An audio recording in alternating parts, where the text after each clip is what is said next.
Welcome to the Book Binge. I'm your host, King Crusoe. You can call me KC, and I'm sorry if my voice sounds really bad. I'm recording today's video right after I just got done recording tomorrow's video, and I realized while recording tomorrow's video that my voice is not doing well right now. The last few days it has been very weak and scratchy, and yeah, it's not working for videos either very well. So I'm going to try to make today's video quick, which means I should just... This is not going to be a quick video, but I'll give it a shot because May was honestly a really incredible reading month for me. The number of books to talk about in this video is absurd. That's why this video is not going to be short, even though I would like for it to be. So let's not waste any more time, and let's start with the wrap-up. What books did I actually get read in May? Well, there's a solid handful of these. Normally I don't get this much read, but to be fair, a lot of what I read was pretty short. So the first thing that I did get read in May was The Color of Magic, the first book in Discworld, and it was a really, really fun time, actually. A big surprise for sure. You know, I went into this, not expecting to dislike it, of course. I had high hopes, but as far as Discworld goes, the first handful of books are largely not the most popular books in the series, and so I went into this thinking like, hey, if this is like a 3-star read or something like that, I'll be happy, and it ended up being a 3-star read. I actually give this like a 3.5, which I rounded down to 3 for the purpose of Goodreads, but that rating really doesn't actually do the book very much justice, because I had a heck of a lot more fun reading The Color of Magic than that rating might, kind of imply, I suppose. Very fun time, super enjoyable, one of the most memorable reading experiences I've had for a while, and yeah, that fun was definitely something that's different, unique compared to anything else that I've read, probably anything else that I will read for the most part, and it was a lot of fun, so I'm looking forward to continuing that series, spoiler alert. The next thing that I read in May was a reread of The Hobbit, which I did immersively with this edition of the book this time, rather than my cheap mass market paperback, which I did 4.5 years ago, and then I also did it immersively with the Andy Serkis narration, and it was really fun. I was a bit surprised by how much of this book I forgot in the last 4.5 years, but it was really, really solid time. I went into reading this ahead of watching right after watching the trilogy, the adaptation of it, Peter Jackson's movies, and was honestly really surprised by a lot of things from that context as well. There's a lot of little things that are mentioned or happen in the book that are kind of taken as inspiration for some of the subplots of the movies. Most of the subplots for the movies are still inspired by things that are mentioned or occur in the book to some degree or another, which was something that I had no idea about. That was a really interesting thing to note. So there was a lot about rereading The Hobbit that was fun. Of course, the Serkis narration was incredible, genuinely super, super worth rereading that, and I cannot wait to reread Lord of the Rings here in a handful of months through the Serkis narrations as well, and see how much of those I've also forgotten in the last 4.5 years, or 4.5 plus years, because yeah, that was really, really wonderful experience. Another surprisingly wonderful experience, and this is probably the most surprised by a book I've been in a very long time, I read Roadwork, the third book of the Bachman books collection in here by Stephen King. I went into this low-key expecting to hate it, and that's for a couple of reasons. Number one is Roadwork does not have the shiniest reputation amongst the Richard Bachman books, and certainly when I read the first couple of Bachman books a handful of years ago, back in 2020. I really enjoyed Rage for what it was at the time, and The Long Walk I loved a lot at the time as well. I started Roadwork, and I was a little bit burnt out on reading and a heck of a lot of other stuff going on in my life at the time as well, and so I did not read very much of Roadwork, and I also remembered not liking what I read of Roadwork. And yet, it might be my favorite of the 3 Bachman books that I've read so far. Nobody's more surprised by my reaction to that book than I am.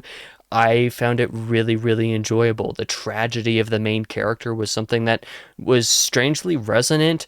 It's also surprisingly similar to Rage, and also a conversation piece a piece to The Shining in some ways. Like, there's just a lot going on in there that I thought was really good, and surprisingly so. Again, I went into it kind of expecting to hate it, but then I really, really enjoyed it. So that was my surprise of the month. The next book that I read over the course of May was Children of God by Mary Doria Russell. I managed to fit this in, even though it took a little bit longer than I expected. I thought I might be able to get another book read this month, even in addition to this, but this took a little bit longer than I thought it would. This is, of course, the sequel to The Sparrow, and in some ways that is very evident and clear. You know, the theological, thematic discussion and that kind of stuff in it is equally masterful in Children of God. So the moments that are great are just as great as The Sparrow. Incredible, incredible stuff. But there's also a lot going on in here that I wasn't like super into. Most especially the back half is very plot forward in a way that the front half isn't, and in a way that The Sparrow isn't either. And I wasn't really into that, actually. I wasn't a super big fan of that, and some of the themes of the back half of the book just kind of felt like they stood a little bit too far apart from the rest of the thematic palette of what the duology is doing, and so it didn't really feel like it fit in a lot of ways for me personally, even though a lot of the great stuff was, again, equally as good as The Sparrow. So, you know, I've very strange and mixed feelings about this book. I have not even decided what I'm going to rate this yet, because I feel pretty conflicted in some ways. And so that's my experience with Children of God. And I also read, you know, sort of on a short story front, but it's a book, but it's just a collection of stories. That is Percy Jackson's Greek Heroes, which of course is retellings, recountings in the Percy Jackson narration style of a handful of Greek myths and heroes. And that was really enjoyable, actually. I liked this a good bit more than I liked reading Greek Gods, which I believe I did the month before. You know, I believe I did that in April, compared to maybe that was March. I don't even remember. But in either case, Greek Heroes was more enjoyable than Greek Gods was, because I think that Percy Jackson's narration style actually fit for the heroes style of, I guess whatever the stories are doing in the hero sense fits a little bit better than for the Gods, because the Gods, I felt like some of those stories should be treated a little bit more like reverently, quote unquote, or rather not so much in a modern and attempt at a modern humor sense, despite the fact that, you know, those characters appear in the Percy Jackson books, of course, you know, it fits in there. But as far as the original myths go, I just didn't feel like the Gods really fit that style, whereas the heroes fit that style a little bit more, so I enjoyed the heroes a lot more. Still had some nitpicks about that, but I overall just enjoyed that experience a lot more. And quite frankly, a couple of the stories that were chosen to be told about in there were some that I wasn't expecting to be told in there, you know, compared to the Gods, where it's like, if you know basically anything about the Olympians already, you don't really need to read Greek Gods, whereas this could be a pretty good introduction if you aren't familiar with some of the original myths of some of the most famous heroes. If you only know them by name and not by their actual stories, it's not a terrible way to introduce yourself to them. In fact, it's a pretty good way to introduce yourself to them, whereas I just feel like Greek Gods was unnecessary, if any of that makes sense. So I enjoyed that a good bit. That's all of my reading for May. There was a lot that actually went down this month. It was a really good time. There's a lot that got done. I'm very proud of how much I managed to get read despite some of the things that have been going on in my life recently. It was a great month. It was a really, really great month. That said, that means that it's time to talk about the book of the month, and this was actually a very surprising pick for me. Roadwork, I think, is going to be my book of the month this month. You know, I could say The Hobbit, but because I have already read and reviewed this for the channel and whatnot, you know, 4.5 up to 5 years ago, I didn't feel like it was really necessarily appropriate to talk about The Hobbit as the book of the month. I suppose I could have done that because I technically didn't read this like for the channel in that way early on, but technicalities aside, Roadwork is going to get my book of the month for May 2026, because of how much it surprised me, because I was not expecting to like it. You know, I was expecting for it to be like maybe just okay.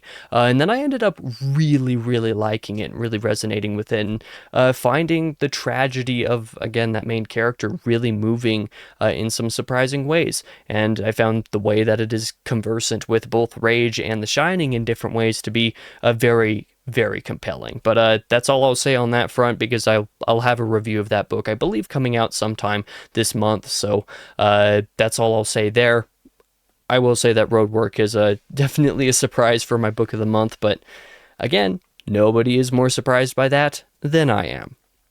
But that's going to take us into the TBR for June 2026, what I've got planned to read this month. And for better or worse, it is once again a lot. I've got a lot that I've got planned to do this month, but you know, kind of similar to May, a lot of this is really short books again, because I'm getting a bunch of short books read before I start another epic fantasy thing in the summer. So that's the opportunity that I'm taking there. As of this video's release, however, starting tomorrow morning, I will be beginning The Light Fantastic, Book 2 of Discworld. After as much fun as I had with The Color of Magic, I thoroughly expect a good time with The Light Fantastic. I understand it's basically a sequel to The Color of Magic, and I'm excited to see a little bit more from some of these characters and whatnot. It was a really good time, and I can't wait to continue on with that. I don't know if this book has a slightly better or slightly worse reputation than The Color of Magic. I know they're pretty similar, but you know, if I have even just a similar amount of fun, it will be worth the read. So I will be reading that over the next handful of days. Next week, my plan is to read The Carpet Makers by Andreas Eschbach, and that is a all-time favorite of some friends of mine, and one that I'm going to be reading with a number of friends. Kind of similar to Discworld, I'm doing this as a buddy read with some other people. The Carpet Makers is one that I'm doing as a buddy read with a handful of other people as well. And everybody I know who's read it is a really big fan of it. So I'm looking forward to this experience. I don't read a whole lot of sci-fi, and so I'm interested in getting some more sci-fi again, and reading that after Discworld will be a nice little, like, very different side of the aisle for things that I'm into, or rather may or may not be into. But I'm really looking forward to The Carpet Makers. Can't wait to read that. The next thing that I do plan to read in June is one that I don't actually have with me at the moment. It's because it was a book that is just coming out here in like the next couple of days or something like that. I'll throw a picture up, I guess probably on this side of the screen because there's more room over there. The Heart of the Naga by, I don't know if this author's name is Lee Youngdo or Youngdo Lee. I've seen it written both ways, literally everywhere. He's a Korean author. This book is the first book of a series, The Bird That Drinks Tears, which is basically considered to be the Korean Lord of the Rings, the Korean Tolkien, basically. It's very well known over there, very popular, but it is just now getting translated into English for the first time. The first book has just come out, and I decided I wanted to read this book, and so I'm doing this as a buddy read with one of my friends as well, and I'm looking forward to that. It's easily the longest book that I'm reading this month, and last month for that matter. It's 500 pages, and the only book to come close to 500 pages in the last couple of months of my reading. So that one, I'm not entirely sure how long it'll take or what that experience will be like, but I'm looking forward to it nonetheless. And that's all that I know that I have confirmed plans to do. For everything else that I have planned to read, it's more so if I have time, because I don't think I'm going to have quite as much reading time in June as I did in May, generally speaking. I don't want to overestimate things. These two books are pretty short, and even Heart of the Naga isn't that long for a fantasy book. It's, again, only 500 pages, so it's not too dreadfully long, and those should all go pretty quickly. So I would be very, very surprised if I was not able to get one or two of these next couple of books read that I'm about to tell you about, but I do have these in the maybe read section, you know, just because I don't want to overconfidently say that I'll get these read when I'm not 100% sure if I will. Daughter of Shrikes by A.J. Drummond, the next book in Oathbreaker, I was hoping to actually get read in May, but again, Children of God just took a little bit longer than I expected, so I didn't have the handful of days bleeding at the end of May into the first couple days of June to read this like I thought I would and hoped I would, but I would definitely like to get this read this month if I can, just because I've had so many friends who've already read the book, and I would like to be able to discuss it relatively fresh with them. So that's probably like my top priority as far as the maybe read section goes. If I happen to read these first couple of books super quick and have a handful of days before my start time for Heart of the Naga, this will probably be what I fit in. So that one's more likely to be read than these other options. But I do have other few books on my plate, on my radar, that I'm looking to give a shot, again, if I have time for them, if there's a few extra days to read an extra book, because these are all short. So Eaters of the Dead by Michael Crichton, I'm finally returning to Crichton, hopefully pretty soon, because Eaters of the Dead is pretty short. I would like to be through this tri-book collection this year. So if I can get that read, I would very much like to do that. The Running Man by Stephen King, again, another situation where the collection, I would like to just be through this collection this year sooner than later. And The Running Man is very short. It's like, I don't know, like 100 pages in this collection or something like that. It's not very long at all, so it should go pretty quick because King always reads quick. I read Roadwork in 3 days, for example. I think I could read The Running Man in 2 days if I wanted to. So, like, that's something that I've got on my radar. And then also Dune Messiah. I don't have the dust jacket on me. It's right there, you can see it right there, but this is also on my radar because, of course, the third book in the Dune film trilogy is coming out later this year, and I kind of just recently remembered, it's like, oh yeah, I would like to get this read before the movie actually comes out, so that I actually have this book material to compare the movie to once I get to it. And so anytime between now and like the end of November, this is on my docket as something to maybe be read, and because it is so short, it's on the maybe read section for this video. But that is everything, if I thought that my reading for May was pretty ambitious, my current reading for June is looking to be more or less equally as ambitious. It's going to be a heck of a time, but with all of the books being as short as they were last month, as they are this month for the most part, then maybe that's not so bad a thing. It's also easier to fit some of these missed books in later in the year if I don't have time for them this month because they're all really short. But besides all of that, I am, again, kind of like I mentioned briefly just a moment ago, I am trying to get through a lot of quick, short, easy kinds of stuff, plenty of palate cleanser types of things that are a little bit new and different as well, before I get into some epic fantasy stuff next month, which I'll have a video actually talking about that kind of thing here in a couple of weeks. So that'll be the end of this video, I guess. Thank you to everybody who watches this. If you would like to let me know your reading plans this month, I would be interested to hear them. But for now, I've been your host, King Crusoe. You can call me KC, and I hope to see you guys in the next video.